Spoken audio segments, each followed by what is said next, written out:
Boa noite, gente. Se Zé tá pensando assim, o André deve estar apaixonado, né? É o dia dos namorados, não é amanhã? Aí eu pensei assim, eu vou começar o estudo hoje com uma música bem de amor, sabe? Bem de amor mesmo. Tava agora há pouco, alguém mandou mensagem. Oi, Bica, boa noite. Para quem chegou Boa depois, tá? noite, gente. Boa noite. A Carol conseguiu vir, olha Boa só. noite, gente. Consegui. Boa noite.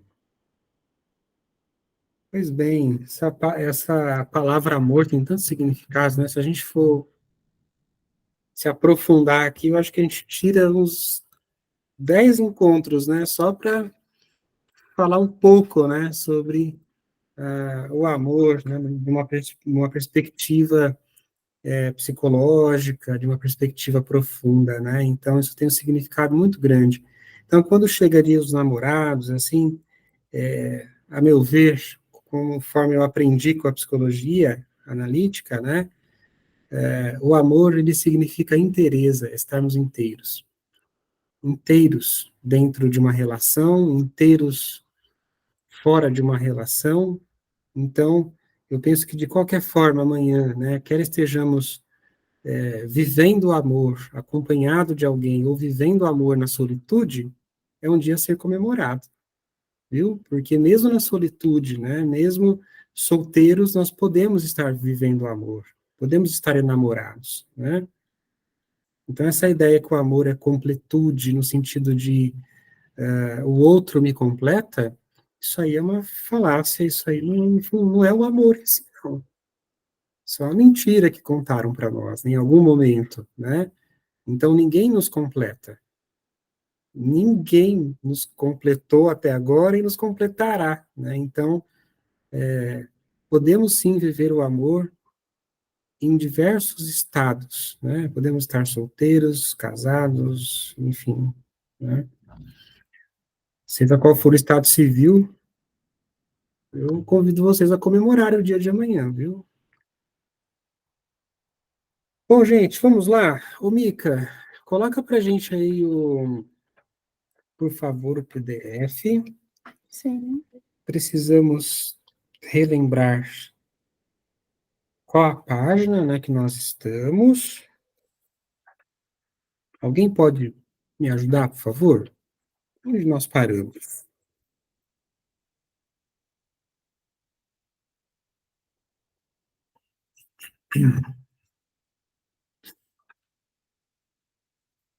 Natália está chegando. Boa noite, Natália.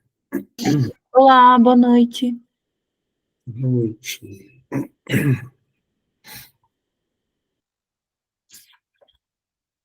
Página 98, é isso? É isso mesmo?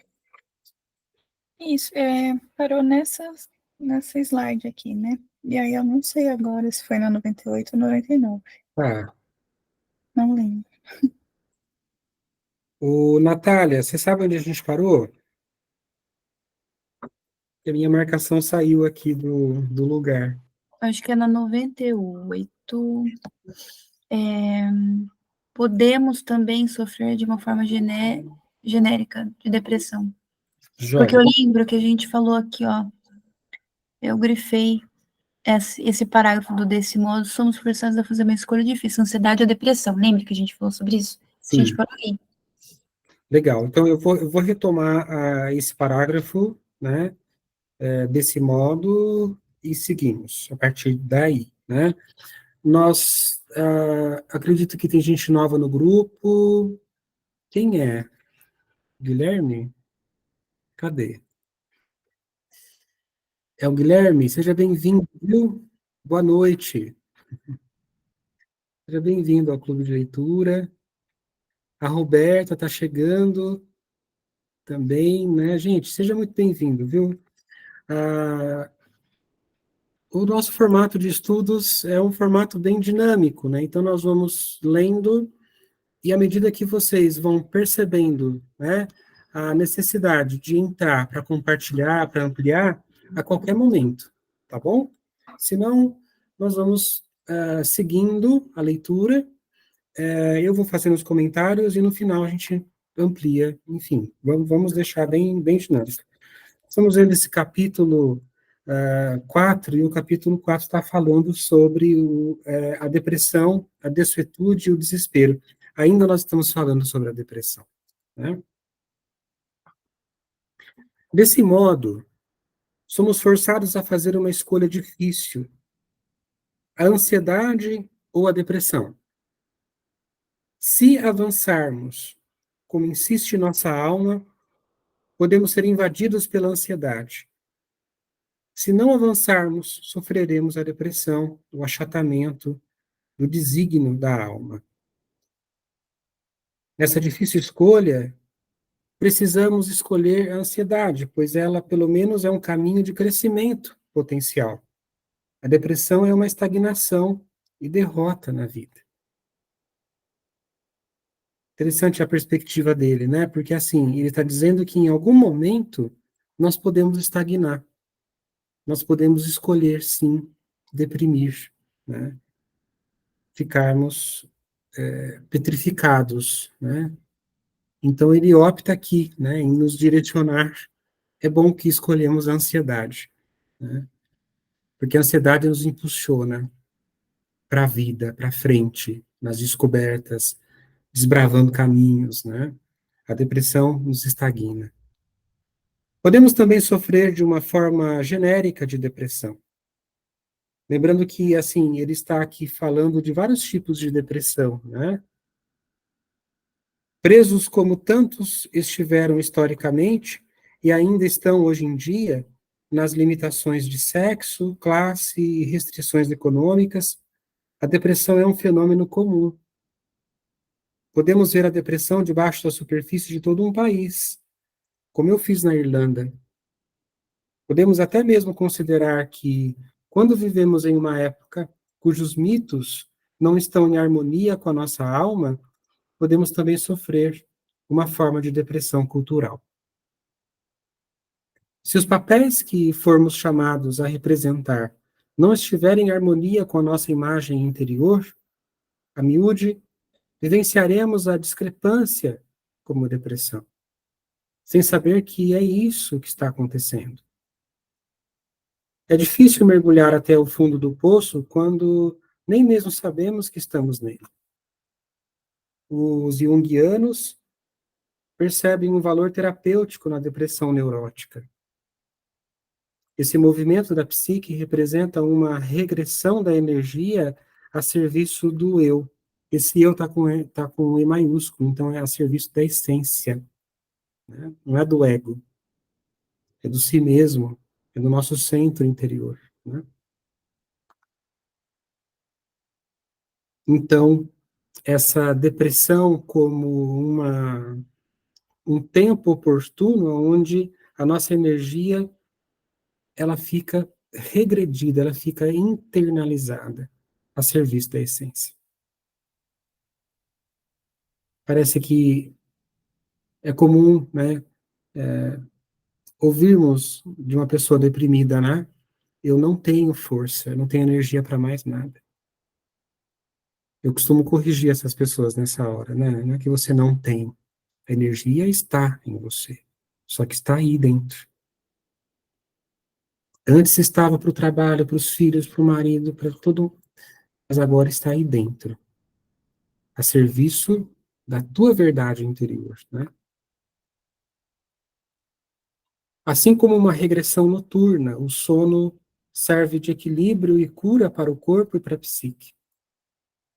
Se tivermos deixado para trás uma parte vital de nós mesmos, metaforicamente falando, é essencial que voltemos para encontrá-la. Trazê-la à superfície, integrá-la, vivê-la. Assim como os xamãs penetram o mundo dos espíritos para recuperar a parte da alma que foi dividida e trazê-la de volta para reintegrá-la. Nós também somos terapeuticamente obrigados a encontrar o que foi deixado para trás e trazê-lo de volta à superfície. Existe uma ritualística, né, dos índios, né, onde quando uma pessoa da tribo deprime, eles colocam a pessoa no centro, né, de uma grande roda, e os membros da tribo ficam chamando o nome da pessoa, né, chamando a alma dela de volta, né.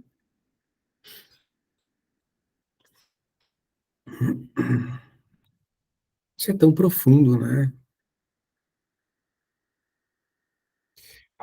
Os analistas da psicologia profunda prestam bastante atenção nos sonhos, porque estes não vêm apenas do fundo do poço, mas também de um lugar bem abaixo do fundo.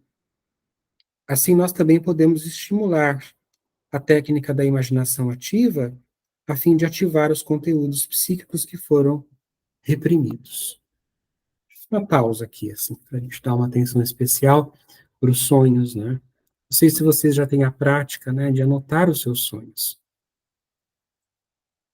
Caso vocês não tenham, né, é tão importante. Então, você pode comprar um caderno, né? Mas eu costumo dizer que não pode ser qualquer caderno, sabe? Compre um caderno especial. Não estou falando de valor financeiro, mas tem que ser um lugar especial, porque você vai anotar nele, conteúdos do seu mundo interior, né? Então, assim que você sonhar, né, e acordar e lembrar do sonho, primeira coisa que você vai fazer antes de ir no banheiro, fazer um xixi, tomar uma água, você vai pegar o caderno e já anotar rapidamente, né, os sonhos. Não precisa fazer análise, não precisa, anota o sonho, né? Que lugar que esse sonho está ocorrendo? Quais personagens, né? Quais pessoas que estão nele? O que você está sentindo? Onde você está nesse sonho? Coloca a data. Eu costumo colocar um título para o meu sonho e encerro ali o meu trabalho, sabe? Né? Então, anotar os sonhos. Depois, num outro momento, você volta, você relê, você escreve ali algumas impressões que você tem sobre aquele sonho. Né? Existe uma técnica para analisar os sonhos, né? Mas fica para um outro momento isso. Né? E uma técnica que não precisa necessariamente de um analista, mas é bom que tenha. Mas se você não tem como, não pode, não dá nesse momento, você pode observar os seus sonhos, né? Mas no outro momento a gente pensa e amplia sobre isso, né? Mas vamos aprender a fazer esse trabalho interior, né? Quando somos capazes de tornar consciente esse material, geralmente nos damos conta de que a depressão desaparece. A psique usa a depressão para chamar nossa atenção. Tão logo compreendemos seu valor terapêutico e seguimos seu fio de Ariadne através do nosso labirinto particular. A depressão pode até parecer, de certo modo, uma amiga. Afinal de contas, se não tivéssemos sofrido tanto, a psique já estaria morta. A dor e o sofrimento são indícios de que algo vital está presente, aguardando nosso convite para retornar ao mundo. Olha o valor disso que ele está dizendo, gente. Se alguém quiser entrar, viu, para comentar sobre isso, a dor e o sofrimento são indícios de que algo vital, ou seja, de fato você está sentindo algo, né? Você não está morto. Nós não estamos anestesiados. Estamos sentindo, tem algo ocorrendo dentro de nós. Tem algo presente, aguardando o nosso convite para retornar ao mundo. Então, a visão junguiana da depressão, como um recurso terapêutico, né, um recurso de cura, é muito profunda, esperançosa, amorosa, compreensiva ao sistema psíquico, né? O que vocês acham disso, gente?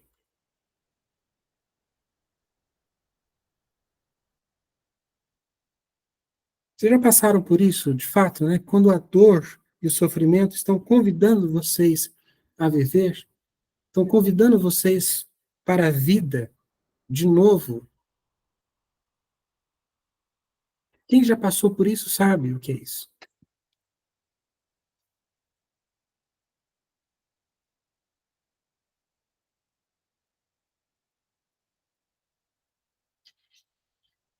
Como vocês estão quietinhos, reflexivos, né? Eu vou continuar. Ah, só porque é dia dos namorados amanhã, vocês não querem falar nada, né? É isso. Em cada estado do Pantanal, portanto, há uma tarefa a ser cumprida. É preciso coragem para valorizar a depressão, para respeitá-la. Para não tentar eliminá-la através de medicamentos ou nos distrairmos para evitar sua miséria. Lá no fundo, eu já vou comentar o que eu penso disso, está lá no fundo. Existe um. Desligar esse trem. Lá no fundo existe um potencial separado da consciência, porém vivo e dinâmico. Embora a depressão extraia a energia da vida, essa energia não desaparece. Ela permanece no mundo subterrâneo e, como Orfeu, que vai até para confrontar, talvez encantar os poderes inferiores, nós também somos obrigados a descer na depressão e encontrar o maior tesouro da nossa alma. Que lindo isso. Que lindo isso. Então, no sentido simbólico, né, a riqueza está embaixo, né? A potência está embaixo. A gente que aprende, né, que a meta é que a nossa salvação e redenção está nas coisas de cima, a nossa vida psíquica está dizendo o contrário.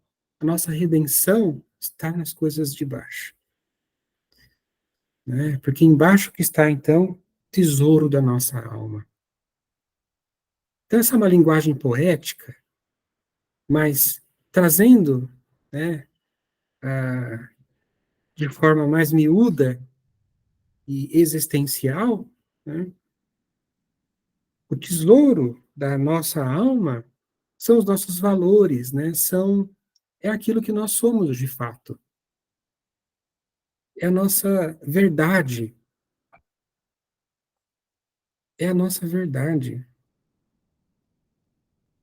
Eu acho que todos nós sabemos, né, o que é a nossa verdade.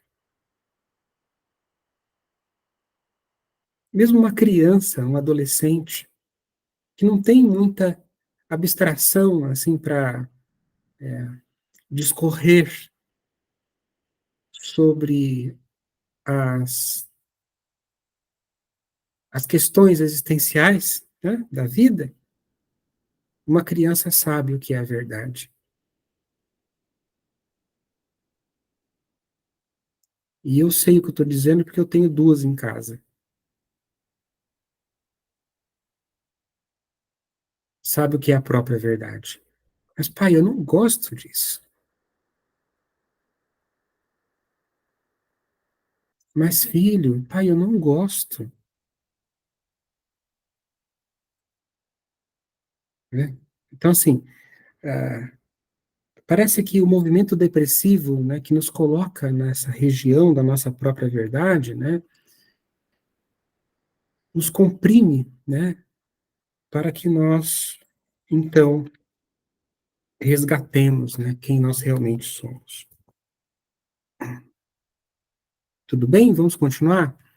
Só fiquei com uma dúvida que você mencionou que você ia comentar sobre a parte de não tente evitá-la com medicamentos, né? Ah, é verdade. A Gisele, né, comentou aqui que, assim, existe uma... o que ele está dizendo aqui, eu penso que a gente precisa ler com muita atenção, muito cuidado. Então, não significa que a gente tem que abrir mão, né, do tratamento medicamentoso, né, quando estamos passando por um processo depressivo, né? Lembrando que um transtorno depressivo, né, assim, uma questão depressiva, ela é vista de diversos ângulos, né? De diversas lentes. O que estamos estudando aqui é a lente da psicologia analítica. Mas eu posso também, e eu preciso também, muitas vezes, enxergar a depressão por uma lente neurobiológica. Eu preciso. Por uma lente social. Por exemplo, quando eu encontro uma pessoa que está passando por um processo depressivo, eu preciso compreender, né, assim, em que contexto social que ela está inserida, que realidade que ela está inserida. Então, gente, são várias lentes, né?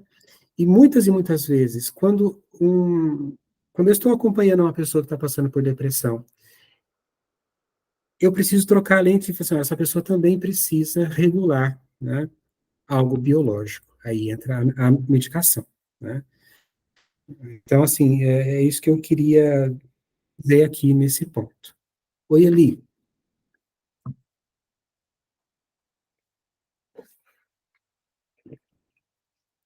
Eli? Eu abri sua câmera, tô com a cabeça desligada na terça. Boa noite, gente. Boa noite. Só fazendo um paralelo com o André trouxe da medicação, acho que é assim, vendo até pela experiência no SUS, que eu acompanho, né, os casos, tem o tratamento medicamentoso e tem o tratamento sedativo. Acho que são coisas bem diferentes que a gente precisa considerar, né? Hoje, a grande maior parte, e eu acho que vem justamente de encontro com o texto, né, essa questão sedativa.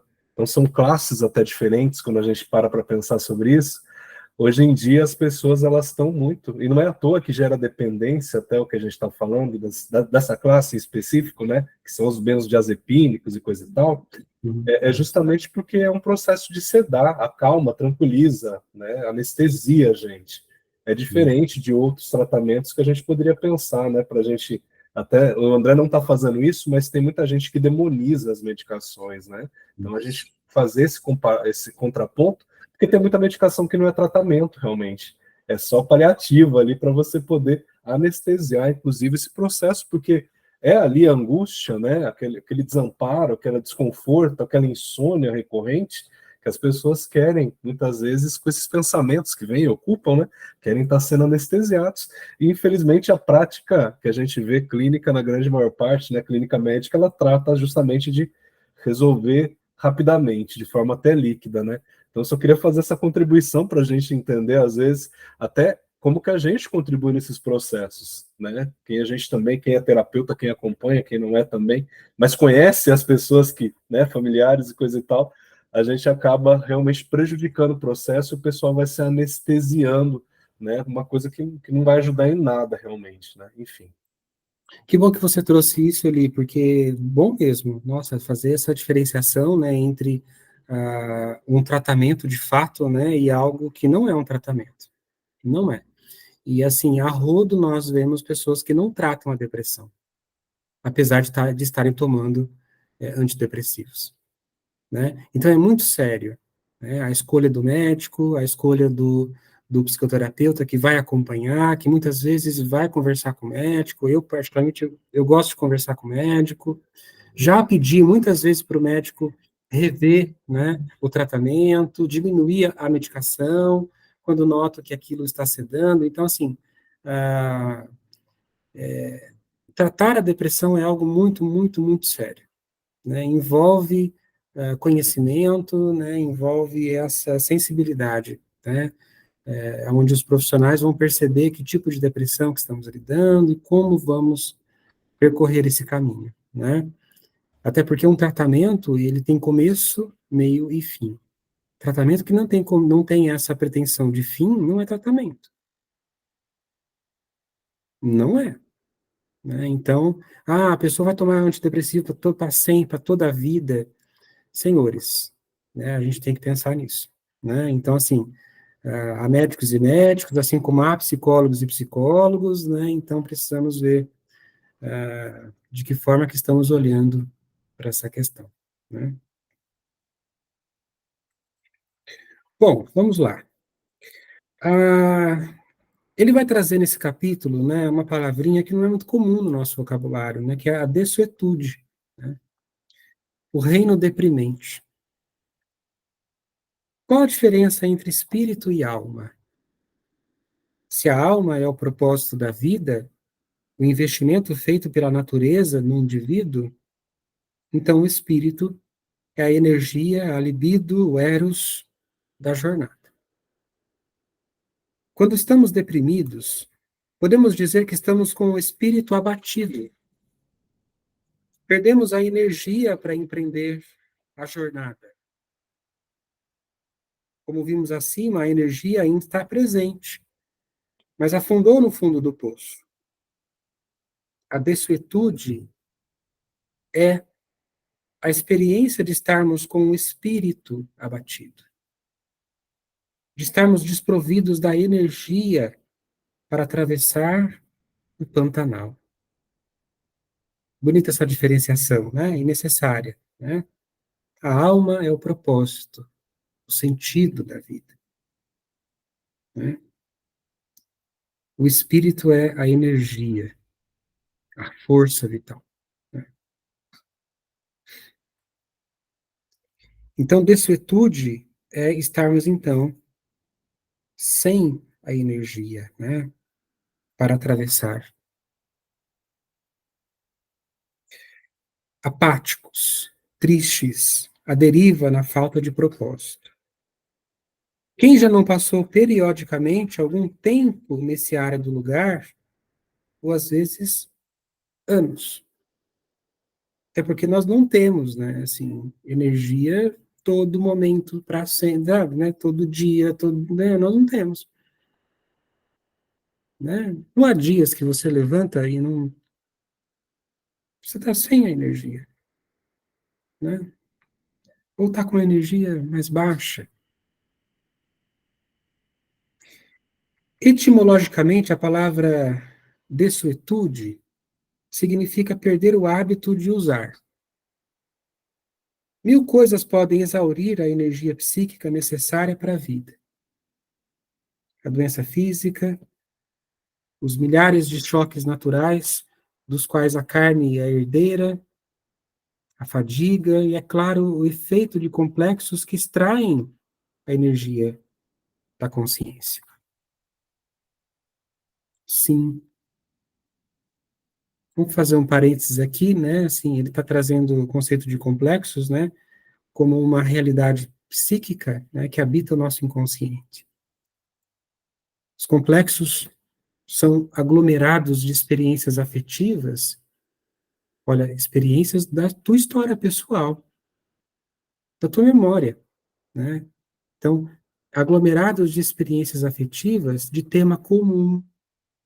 Então, uma pessoa que teve inúmeras rejeições na sua história, ela vai aglomerando essas experiências, né, essas memórias afetivas em torno do que o Jung vai chamar de complexos.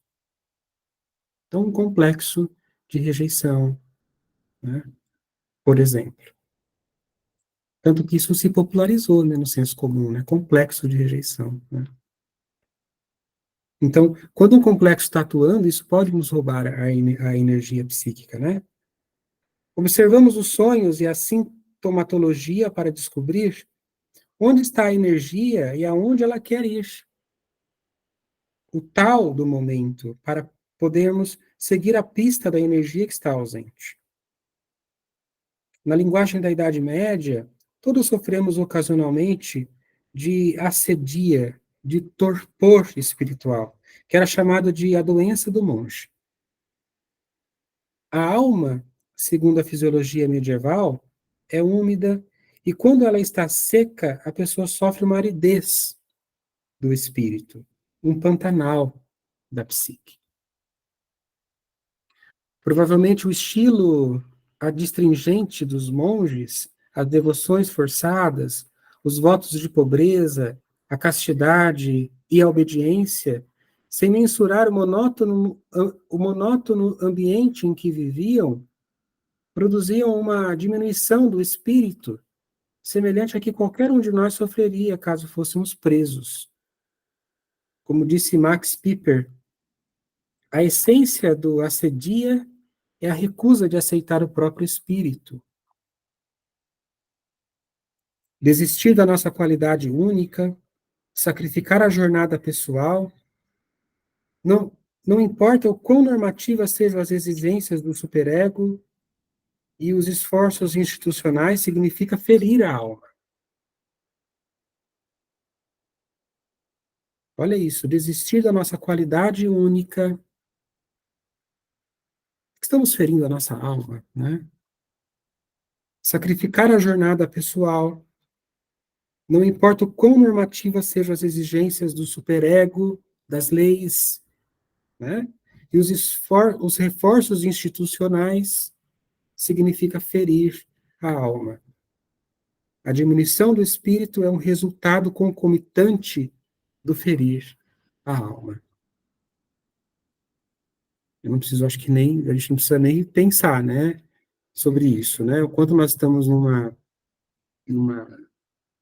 uma era, né, onde nós estamos ferindo a nossa alma constantemente e estamos naturalizando isso como se tudo estivesse bem, mas não está. Nunca esteve. E os resultados estão aí diante de nós. Mesmo na educação, né, no sistema educacional, a baixa de energia que as crianças estão tendo, que os adolescentes estão tendo, né, assim, dentro das escolas, quem é professor sabe disso, é tudo um resultado do quanto nós estamos ferindo a alma delas. Né? Oi, Natália. É o que você falou, é muito significativo, André, porque eu também estou trabalhando em escolas, né? E assim, eu percebo que a educação hoje, a educação pública, ela está indo para um rumo muito mecanicista, onde o professor precisa cumprir uma série de metas e ele precisa garantir que o aluno tenha presença, mas não tenha qualidade de ensino, não tem, assim, humanização no processo, ele só precisa entregar, é só resultado que é visto, sabe?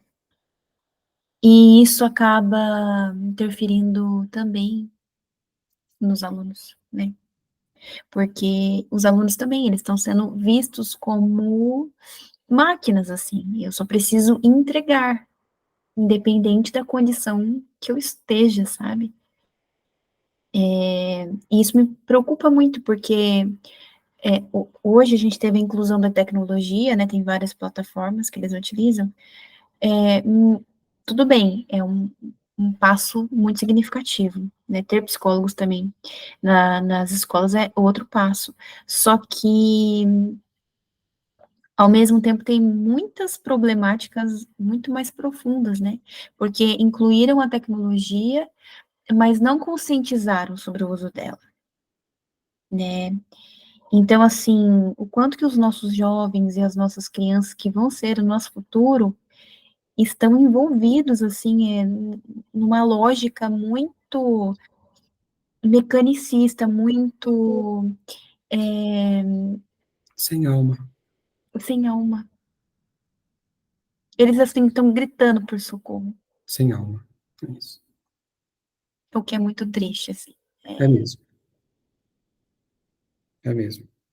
Meu filho mais novo esses dias chegou em casa, né, bravo, porque assim, a professora estava cobrando que ele fizesse as tarefas do aplicativo, da mídia lá. E a professora repetia várias vezes, né, tem que bater a meta, temos que bater a meta, temos que bater a meta. E o meu filho de 11 anos chegou em casa repetindo isso. Ai, não aguento mais a professora falar que a gente tem que bater a meta, tem que bater a meta, tem que bater a meta. Percebe? Uma criança de 11 anos tem que bater meta, né? Tipo, para fazer no aplicativo, para que a escola não saia do ranking lá, tal, X, né? Então, de fato, assim, não é de hoje que nós estamos perdendo a alma. Perder a alma é perder o sentido, é perder o sentir da coisa, né? Então, é um processo educativo sem alma e o resultado não vai ser interessante. Já não está sendo, né? Mas não vai ser, não vai ser. Né? Porque quando nós estamos ferindo, né, a alma, ferindo a psique, né, a psique dá suas respostas. Ela não fica inerte, ela dá suas respostas, né? Então, ele continua dizendo assim, uma experiência semelhante da ascedia é o tédio. Sempre que a psique é canalizada durante um período de tempo relativamente longo, contra o seu desejo autônomo, ou é obrigada a servir algum valor estranho a ela, o resultado é o tédio. Grande parte do trabalho moderno é repetitivo e constrito dentro de um ambiente artificial. Aqui a gente não precisa nem ampliar, né, porque ele já está falando, né? Até mesmo os profissionais liberais são comprimidos através dos estreitos crivos do treinamento profissional, que frequentemente pouco se importa com o valor e a variedade das almas individuais. Oi, Eli.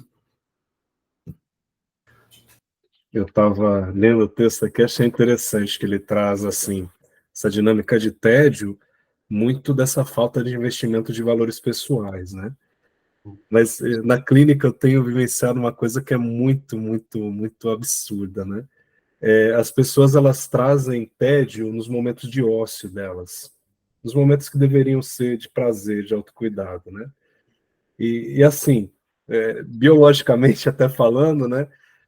Esse ritmo acelerado, né? Esse nível de estresse, enfim, que a gente vai ter ali, processo de adrenalina, cortisol, coisa e tal, que a gente é provocado a estar nesse ritmo acelerado, né? Seja no trabalho, na escola agora também, né? Quando você se recolhe para um momento que é de tranquilidade, coisa e tal, teu organismo está tão acostumado com aquilo que ele tende a produzir tédio também. É como se você tivesse na inutilidade, né? Que você tivesse ali no momento que você deveria estar fazendo algo, fica com aquela sensação, né? Acho que é muito, muito, muito perigoso isso, do ponto de vista que você sempre vai estar querendo produzir algo, né? E vai estar se culpabilizando por estar no momento que é seu por direito de descanso, né? De pausa, enfim, de ócio, efetivamente, sem fazer nada, né? Então, eu queria também trazer um pouco dessa percepção, porque não é só você estar fazendo coisas que não têm efetivamente um valor, mas até as coisas que deveriam ter um valor para você, né? De cuidado, ela perde também o significado, porque não está na intensidade, no ritmo, né? Que deveria estar, do produzir, né? Do fazer, enfim. Eu não sei se vocês tiveram acesso ao vídeo que eu postei, né, esses tempos aqui na página do Escha, né, no Instagram, onde ali, assim, tentei, né, assim, em breve tempo, né, explicar um pouco sobre o porquê, né, o Centro de Estudos Junguianos chama Estia, né, e a Estia é uma deusa grega que tem a sua importância, e uma imensa importância, né, porque ela, ao lado dos seus irmãos, né, e de tantas outras deidades, né, ela tem um diferencial, né? A deusa Hestia, na mitologia grega, ela não, ela não, ela não, ela não é uma deusa caçadora, ela não é uma deusa que tem uma missão no mundo externo para fazer, então, ela, com a autorização, né, do pai, ela, então, se dedicou ao templo, né? Então, é uma deusa que não aparece muito na mitologia, mas ela é fundamental. Então, assim, a deusa Estia, ela é responsável por manter a chama do templo acesa, né? Ela mantém a chama do templo acesa, fogo que não pode se apagar, né? Então, dentro de uma família grega, precisava haver dentro daquela casa um lugar destinado a Estia. E esse lugar é a lareira. Por isso que uma casa é uma casa e um lar é um lar. Lar é o lugar da lareira. E essa lareira, ela ficava numa sala, que os gregos chamaram de sala de estar. Veja, não é uma sala de fazer, é uma sala de só para estar, né? Então, num determinado momento do dia, a família grega se reunia em torno da lareira para fazer, sabe o quê? Nada. Eles faziam nada. Porque era momento de estar com o outro, estar presente. E naquele momento que está presente e não tem a forçação para você produzir, para você bancar uma performance, né? A conversa fluía de uma forma tão espontânea, tão criativa, tão gostosa, que naquele momento surgiam tantas ideias, tantas soluções de forma espontânea. Quando eu era criança, a gente tinha o hábito de ficar na frente de casa, né, depois das 6 horas, né, colocava uma cadeira ali e tal, e se juntava a criançada para brincar de mãe da rua, né, e as famílias ficavam ali conversando, né, batendo um papo, uma coisa tão solta, né, tipo, vocês lembram disso, gente? Era tão gostoso, né, e hoje a gente desaprendeu a arte de estar. A gente já está pensando o que fazer no minuto seguinte, no dia seguinte, no mês seguinte. Por isso que isso que o Eli está trazendo é valioso, porque a gente confunde esses momentos de estar, né, com uma derrota, como um fracasso. Quando, na verdade, é o momento mais valioso do dia. Né? Então, honrar a deusa Hestia significa a gente aprender a estar. Né? Oi, Gisela. Que gostoso ouvir de novo isso, né? Eu ouvi você falando e, enfim, me fez lembrar de várias coisas aqui em relação ao passado, né? Eu nasci na década de 70, né? Então, eu sei o que você está dizendo, assim, né? Essa coisa do conforto, de estar, né? De estar, né? Porque hoje acho que a gente é muito preocupado com ser, né? Enfim, mas eu queria contar que me veio aqui à mente um filme que eu assisti, eu acho que foi na década de 90, é um filme da década de 70 que chama THX 1138. É uma ficção científica. E esse filme estava na minha cabeça por tempo, assim, enfim, agora veio de novo você falando aí sobre as pílulas, e o Eli falando também, que as pessoas, elas vestem branco, né, e elas tomam remédios para controlar a emoção e manter sempre a paz, né? E, e, e eu fico com um pouco de medo disso, né? É um filme da década de 70, de 1971, e que o mundo parece que caminha para uma coisa mais ou menos assim, sabe? E como isso me preocupa. Eu não tenho filhos, mas eu tenho 6 sobrinhos, e, e parece que não se permitem estar triste, não se permitem derrotas, não se permitem, enfim, é um tema bem reflexivo, assim. É assim. Inclusive, Gisela, assim, você traz a questão das pílulas, né? Assim, mas eu penso que qualquer coisa que nos abstrai da vida, né? Isso acaba sendo perigoso, né? Então, o celular pode nos abstrair da vida.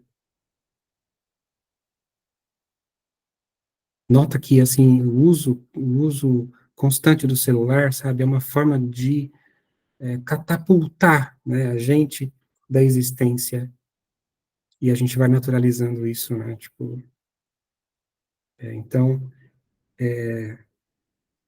é importante, eu gostei, depois eu quero procurar esse filme, né, deve ter no YouTube, né, para a gente assistir, né, e isso vale como uma reflexão, um aprofundamento mesmo, né, tem no Prime, legal ali. Bacana. Coloca lá no grupo para a gente depois, Gisela, o nome, né? Para a gente lembrar. THX 1138. São chamados por números, e esse era, acho que era o nome do protagonista, enfim. Uhum, uhum. Mas é isso, né? Minha avó, enfim, ela faleceu há pouco tempo, e aí ela teve uma reunião em família, né? Eu perguntei, e aí, vó, como é que foi e tal? Ah, não gostei. Todo mundo, cada um no seu celular, ninguém conversa com ninguém, Tem algo. e, né? Não tem o fogo de Hestia, né? E os gregos levavam tão a sério isso, porque quando uma criança nascia, tinha que ter uma chama em honra a Hestia. Quando alguém casava, tinha que ter uma tocha representando a Hestia. Quando alguém morria, tinha que ter a tocha. Então, assim, para os gregos, isso era muito sério. E é claro que eles estão falando aqui numa linguagem simbólica. Porque o fogo de Hestia significa a alma, a gente voltar a ter alma no que estamos fazendo. Gente, qualquer coisa, desde uma louça que você está lavando, está varrendo a calçada. Cara, eu posso fazer isso com alma? Posso fazer isso com alma. Posso estar presente. Posso estar ali. Estar mesmo, né? Então, isso que o autor aqui está falando, né? Que ah, quando nós estamos distantes, né, assim, do valor da alma, né, o resultado disso é o tédio, né, e assim, para a gente evitar uma vida tediosa, né, uma história tediosa, nós precisamos resgatar, então, o valor, né, da alma.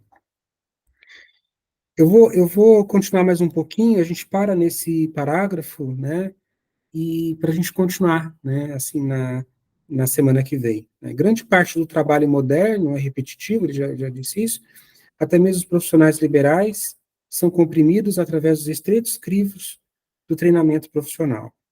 Eu já disse isso. Com efeito, poderíamos dizer que quanto mais bem-sucedida a vida exterior da pessoa, quanto mais reconhecida pela sociedade, mais provável é que ela esteja encurralada por esse sucesso, prisioneira de obrigações e expectativas que aumentam constantemente.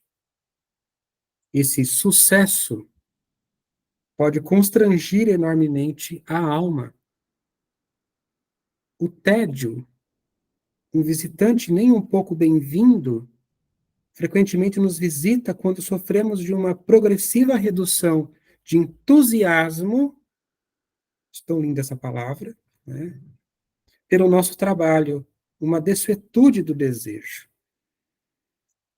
Charles comenta o seguinte: o tédio tem feito mais jogadores do que a avareza, mais bêbados do que a sede, e talvez tanto suicidas quanto o desespero. Nossa, muito profundo isso.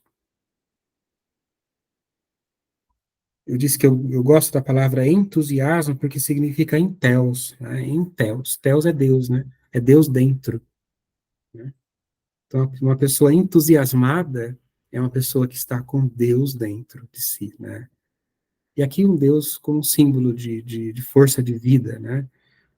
Assim como a palavra desanimada, né? Eu acho que vem também essa perspectiva, né? Sem a alma, né? Gente bonita, olha, eu particularmente, a gente está aqui aos fins do nosso encontro de hoje, passou super rápido, é comum quando a gente entra no território da alma, o tempo, né? O tempo de fora, a gente não percebe, né? O território da alma é um território que não tem tempo, né? Então a gente vê o tempo assim voar, né? Eu espero que essa semana nós possamos pensar nisso que o autor está colocando para a gente, né?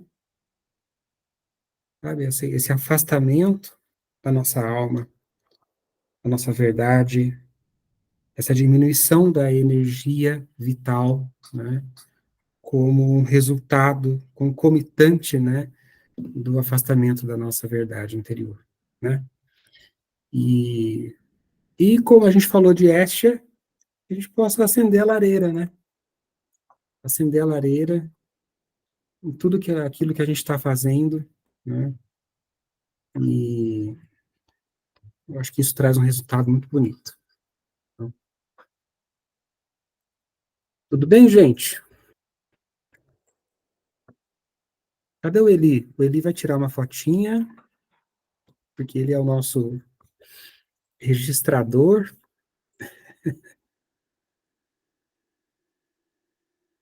Ué, Pronto. tá aí. Vocês, quem não tá. Isso, Valdir abriu. Não sei se a Nina, Rafael, Guilherme também quiserem abrir. Calma aí que eu vou abrir. Câmeras. Vou tirar uma fotinha para registrar esse momento. Nina abriu. Guilherme. Ó, que gente bonita. Todo mundo escondido, né? André, Vamos tem lá? desculpa, não, dentro do carro. Vamos lá? 3, 2. Vamos ver se ficou legal todo mundo. Ficou, gente, maravilha. Já mando lá no grupo. Combinado. Gente, um ótimo dia dos namorados para quem está namorando, para quem está solteiro, né? Lembrando que o amor, vamos lembrar que o amor é completude, né? E ninguém completa a gente se completa sozinho, né, senhores? Né? Então, assim, celebra o dia de amanhã com bastante carinho, né? Gostoso a gente celebrar o amor sempre. Certo, gente? Boa Tchau, noite. tchau. Boa noite. Até terça. Tchau, tchau. Boa noite. Boa noite.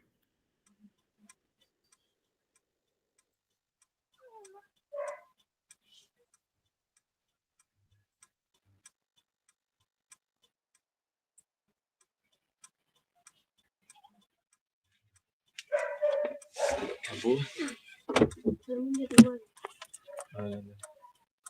Só você está aqui, nem o André da mãe.